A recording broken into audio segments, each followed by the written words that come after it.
बात की जाए विवादों की, जहाँ पर पति और पत्नी दोनों के बीच में विवाद है। पति ये चाहता है कि पत्नी की घर वापसी हो और ये कोशिश पति के द्वारा बार बार की जाती है, लेकिन फिर भी बात नहीं बनती है। आखिर क्या कारण है कि जहाँ पर पति के द्वारा बार बार कोशिश की जा रही है या पत्नी बार बार अपने पति के घर में जाने की कोशिश कर रही है, फिर भी बात नहीं बन रही है? कहीं ना कहीं आप दोनों के बीच में मामला खराब होते ही जा रहा है। जब शुरुआत में पति पत्नी के बीच में मामला खराब हो रहा है, पत्नी पति का घर छोड़कर मायके चली जाती है, वहाँ पर आप अपने परिवार वालों के साथ उनके घर जाते हैं और जब आप उनके साथ बैठकर बातचीत करने की कोशिश करते हैं, वहाँ पर बातचीत जो है वो सही दिशा में ना जाकर गलत दिशा में ही चली जाती है और फिर और कहीं ना कहीं आप दोनों के बीच में कड़वाहट उत्पन्न हो जाती है। इसका कभी आपने रीजन सोचा कि आखिर ऐसा क्यों हो रहा है? देखिए, जब हम इस उद्देश्य के साथ, इस भावना के साथ अपनी पत्नी के घर जा रहे हैं, यानी कि पत्नी के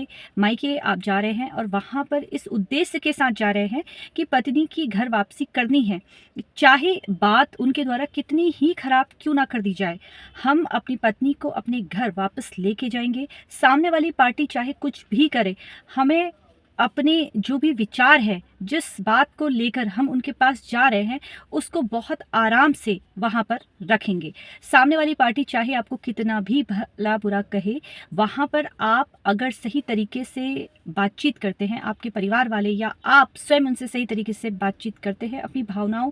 को सही दिशा में लेके जाते हैं, तो वहाँ पर मामला सॉल्व किया जाता है और हो भी सकता है। लेकिन जहाँ पर एक पक्षकार बातचीत करना चाह रहा है, लेकिन वहाँ जाने के बाद वो अपने आप पे कंट्रोल नहीं कर पा रहा है और सामने वाली पार्टी उसे बार बार इस तरह से दर्शाती है कि हम तुम्हें झूठे मुकदमे में फंसा देंगे, या कोई उनमें से कोई भी एक व्यक्ति आपको कुछ कहता है, तो आप वहाँ पर उस चीज़ों को भूलकर उनसे और बहसबाजी करने लगते हैं। तो ये जो मामले होते हैं इस तरह के, ये ख़राब होने लगते हैं। इसलिए कोशिश कीजिए, जिस उद्देश्य के साथ आप उनके घर गए हैं वो उद्देश्य को पूरा करने की सोचिए, ना कि वहाँ पर किसी के द्वारा आपको भड़काया जाता है या कोई रिश्तेदार ऐसा है कि वो बात नहीं बनने दे रहा है, तो वहाँ पर आपको थोड़ा अपने कंट्रोल करना चाहिए अपने गुस्से पर, क्योंकि गुस्से की वजह से ही पारिवारिक जो विवाद होते हैं वो और बढ़ते ही चले जाते हैं और फिर मामला न्यायालय तक पहुंच जाता है। ये प्रश्न किसी के द्वारा पूछा गया था जिन्होंने कहा था कि मैं अपने पति के घर जाता हूं, वहां पर जाने के बाद मामला और ख़राब होते चले जाता है, 2-3 कोशिश कर ली है,